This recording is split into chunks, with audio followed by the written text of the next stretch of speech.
আলাইকুম। আপনাদের সংক্ষিপ্ত যে তথ্যটা প্রয়োজন প্রাইমারি আবেদনের জন্য, সেটা হচ্ছে আপনাদের গড় রেজাল্ট।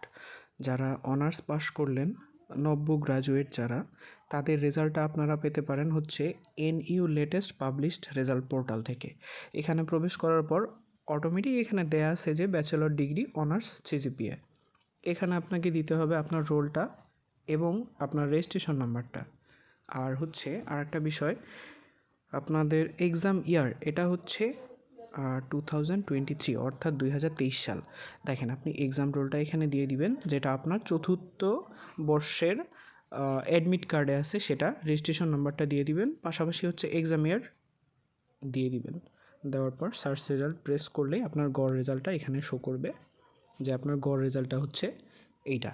এখন এইটা আপনি আবেদনের ক্ষেত্রে যখন প্লেস করবেন, তখন আপনাকে ওখানে দেখতে হবে যে আবেদনের first class, second class, first class, second class দেওয়া আছে।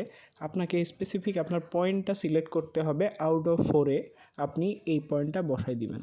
দিলে পরে আপনার আবেদনের সম্পূর্ণতা চলে আসবে এবং আপনার অ্যাপ্রোপ্রিয়েট আবেদন মানে পাশের সালটা হবে 2023 সাল। ধন্যবাদ। আসসালামু আলাইকুম।